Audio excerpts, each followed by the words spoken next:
اور نہ ہی سب سے امپورٹنٹ مسئلہ تھا جو آپ نے دعوے کیے ہوئے تھے کہ میں آؤں گا تو ہمارے جو اوورسیز پاکستانی ہیں وہ یہاں پر انویسٹمنٹ کا سیلاب لے کے آ جائیں گے، یہاں پر اتنی انویسٹمنٹ ہوگی کہ پھر کسی کو آئی ایم ایف کے پاس جانے کی ضرورت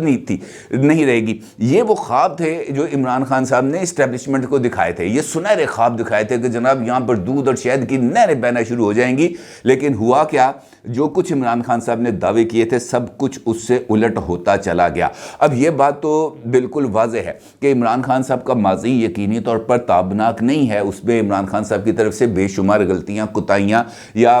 جو بھی ہم کہہ سکیں وہ ہوئی ہیں، اور اسی حوالے سے بے شمار چیزیں ہیں جو اس وقت چل رہی ہیں، سوشل میڈیا پہ بھی چل رہی ہیں، بلکہ عدالتوں میں بھی چل رہی ہیں۔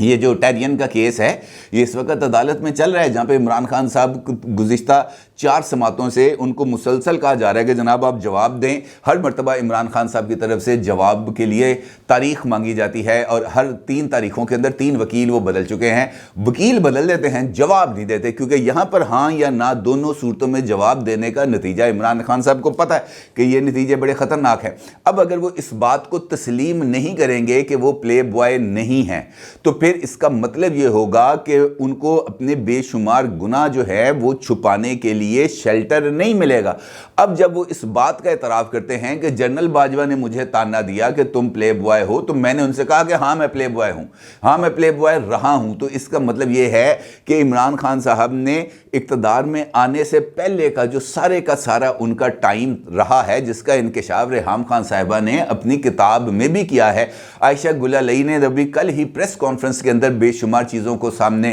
وہ لے کے آئی ہیں، اور اس کے ساتھ ساتھ جو مختلف آڈیو سامنے آئی ہیں جس کے اندر وہ عائلہ ملک کے ساتھ بھی گفتگو کرتے ہوئے پائے جا رہے ہیں۔ پھر عائلہ ملک کو 70 لاکھ روپے، آج کی بات نہیں ہے 2012 کی بات ہے، 70 لاکھ روپے شوکت خانم کے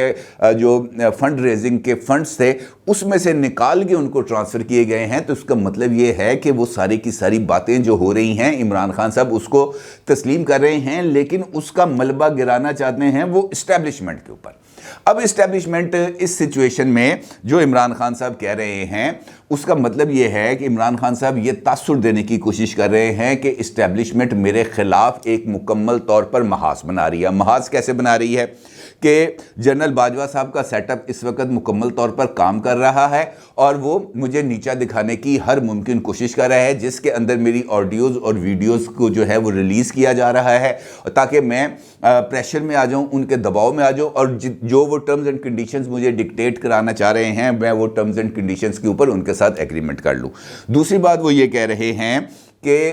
پنجاب کے اندر جو میں نے فیلڈنگ سیٹ کی ہوئی ہے اس فیلڈنگ کو ڈسٹرب کیا جا رہا ہے، کیونکہ چودھری پرویز الہی صاحب اگر اعتماد کا ووٹ نہیں لیں گے تو پھر گورنر صاحب کا جو نوٹیفیکیشن تھا ان کو ڈی نوٹیفائی کرنے والا وہ ویلڈ ہو جائے گا، کیونکہ یہ بات ثابت ہو جائے گی کہ چودھری پرویز الہی صاحب کے پاس 186 اراکین پنجاب اسمبلی نہیں ہے۔ جب آپ کے پاس اکثریت نہیں ہے تو پھر آپ چیف منسٹر نہیں رہ سکتے۔ اب پھر اس کے اگلے 2 نتائج ہوں گے، یا تو گورنر صاحب اس بات کا اعلان کریں گے کہ جناب کسی کے پاس اکثریت نہیں ہے، اس صورتحال کے اندر صوبہ نہیں چل سکتا، میں یہاں پر گورنر راج لگا رہا ہوں، یا دوسری آپشن کے اندر وہ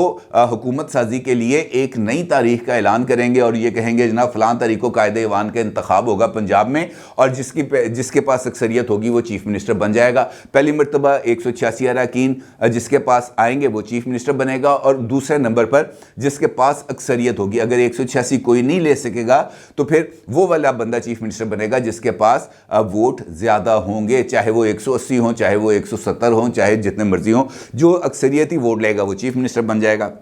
اب پنجاب ہاتھ سے نکلنے کا مطلب یہ ہے کہ عمران خان صاحب کا جو ایجنڈا تھا پاکستان کو سیاسی عدم استحکام کا شکار کرنے کا وہ ناکام ہو جائے گا، کیونکہ اس کے نتیجے میں پنجاب اسمبلی نہیں ٹوٹے گی۔ جب پنجاب اسمبلی نہیں ٹوٹے گی تو کے پی کے اسمبلی نہیں ٹوٹے گی۔ جب یہ دونوں اسمبلیاں نہیں ٹوٹیں گی تو اس کا مطلب یہ ہوگا کہ موجودہ سسٹم اگست 2023 تک جاری رہے گا، اور اسی لیے اسٹیبلشمنٹ کے اوپر عمران خان صاحب نے ایک تیسرا الزام بھی عائد کر دیا۔ ان کا یہ ماننا ہے کہ اس وقت کراچی کے اندر میری پاپولیرٹی سے خائف ہونے کے بعد ایم کیو ایم کے تمام دھڑوں کو جمع کیا جا رہا ہے، ان تمام دھڑوں کو ایک جماعت یعنی ایم کیو ایم کے اندر ہی ضم کیا جا رہا ہے تاکہ مہاجر ووٹ تقسیم نہ ہو، اور مہاجر ووٹ اگر انٹیکٹ ہو جاتا ہے تو اس کے نتیجے میں پاکستان تحریک انصاف نے جو کراچی سے سیٹیں لی تھی نیشنل اسمبلی کی وہ مائنس ہو جائیں گی۔ جب وہ مائنس ہوں گی تو پھر اس کے نتیجے میں عمران خان صاحب کو اکثریت حاصل ہوگی۔ اگر آپ 2018 کے الیکشنز کو دیکھیں تو وہاں پر بھی عمران خان صاحب کو جو میجورٹی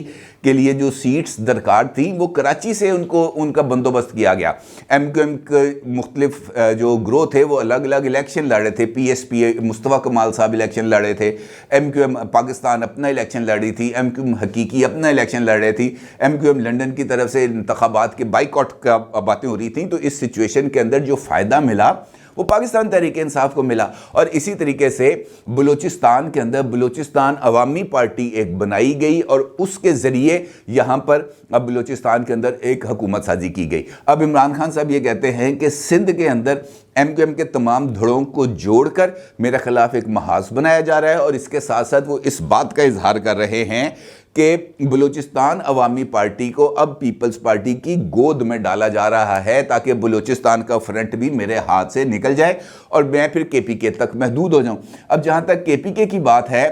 تو اگر تو عمران خان صاحب جس طرح فرما رہے ہیں کہ چیزیں ان کے ہاتھ سے بکھرتی ہوئی نظر آ رہی ہیں، تو اس سچویشن کے اندر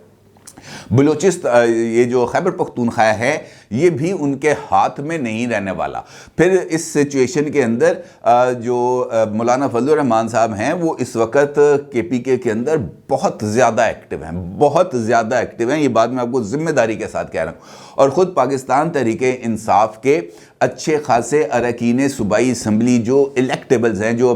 لمبے لمبے مارجن سے جنہوں نے اپنی سیٹیں جیتی ہیں، وہ اس میں سے تقریباً 12 سے 15 ایم پی ایز ہے جو مولانا فضل الرحمان صاحب کے ساتھ نہ صرف رابطے میں ہیں بلکہ جیسے ہی انتخابات کا اعلان ہونے والا ہوگا یا اسمبلی اپنی مدت پوری کرے گی، وہ پی ٹی آئی کی شاخ سے پرواز کرتے ہوئے مولانا فضل الرحمان صاحب کی جماعت میں شامل ہو جائیں گے، اور اس کے نتیجے میں یہاں پر عمران خان صاحب کے لیے بہت ہی پرابلم کی سچویشن ڈیولپ ہو جائے گی۔ اس کا مطلب یہ ہے کہ عمران خان صاحب نے جو آج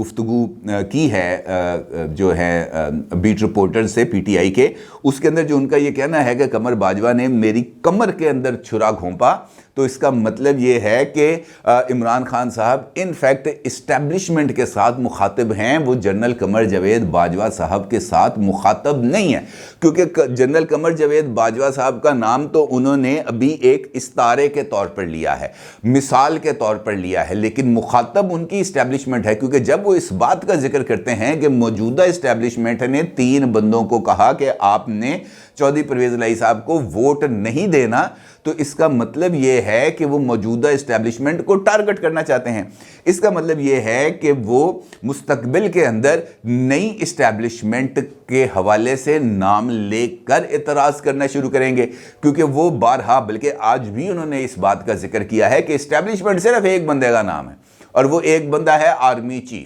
چیف آف آرمی سٹاف۔ ماضی کے اندر جو اسٹیبلشمنٹ تھی وہ جنرل قمر جاوید باجوہ صاحب تھے، اور موجودہ اسٹیبلشمنٹ ہے جنرل عاصم منیر صاحب کا نام، اور جنرل عاصم منیر صاحب بذات خود اب جو ہے جنرل باجوہ صاحب کا ذکر کر کے انفیکٹ ان کا جو مخاطب ہیں وہ جنرل عاصم منیر صاحب ہی ہیں، اور یہ جو انہوں نے پیغام دیا ہے اپنے پلے بوائے ہونے کا، اپنے گناہوں کے اعتراف کے ساتھ ساتھ اپنی حکومت پنجاب کو ڈیسٹیبلائز کرنے کے لیے اسٹیبلشمنٹ کے رول کا، اور اسٹیبلشمنٹ کی طرف سے عمران خان صاحب کے بقول کہ سندھ میں بھی ان کو کارنر کیا جا رہا ہے، بلوچستان جو ہے پیپلز پارٹی کی گود میں ڈالا جا رہا ہے، تو اس کا مطلب یہ ہے کہ ان کو اس بات کا احساس ہو رہا ہے کہ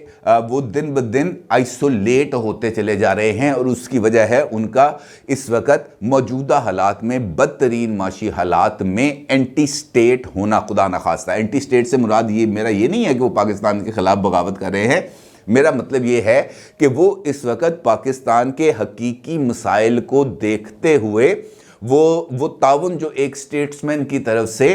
درکار ہوتا ہے وہ تعاون دینے کے لیے پاکستان کی ڈیموکریسی کو تیار نہیں ہے۔ وہ اگر تعاون مل جائے تو عمران خان صاحب کی بھی مشکلیں تھوڑی سی آسان ہو سکتی ہیں اور پاکستان کے عوام کی مشکلات بھی آسان ہو سکتی ہیں جو اس وقت بدترین معاشی بحران کا شکار ہیں۔ ادروائز عمران خان صاحب اس بات کا اعتراف کر بھی لیں کہ وہ پلے بوائے ہے، وہ اس بات کا اعتراف کر بھی لیں کہ یہ آڈیو ویڈیوز جو ہے وہ ان کی ہیں، وہ اس بات کا اعتراف کر بھی لیں کہ وہ بہت زیادہ گنہگار ہیں، میرا نہیں خیال کہ ان کی جو ووٹر سپورٹر ہیں پاکستان میں جو موجود ہیں یا پاکستان سے باہر ہیں، ان کی صحت پہ کوئی اثر پڑے گا، ان کی صحت پہ کوئی اثر نہیں پڑے گا۔ اور میں کل بھی آپ کے ساتھ یہ گزارش کر چکا ہوں کہ سیاست کے اندر سیاستدان کو سیاسی میدان میں ہی کلین بولڈ کرنا چاہیے، ادروائز یہ جو نو بال وائٹ بالز کے اوپر رن آؤٹ کرنا ہے یہ اس کا کوئی لانگ ٹرم فائدہ نہیں ہوتا، یہ انفیکٹ اس کو جو ہے وہ دوبارہ مستحکم ہونے کا موقع ملتا ہے۔ عمران خان صاحب ایک پولیٹیکل ریالٹی ہیں، ان کو پولیٹیکلی ہی ہینڈل کرنا چاہیے اور ان کو سیاسی میدان کے اندر ہی آؤٹ کرنا یہی ایک بہترین اسٹریٹجی ہو سکتی ہے۔ اپنی رائے کا ضرور اظہار کیجیے گا۔ آپ کا بہت شکریہ۔ اللہ حافظ۔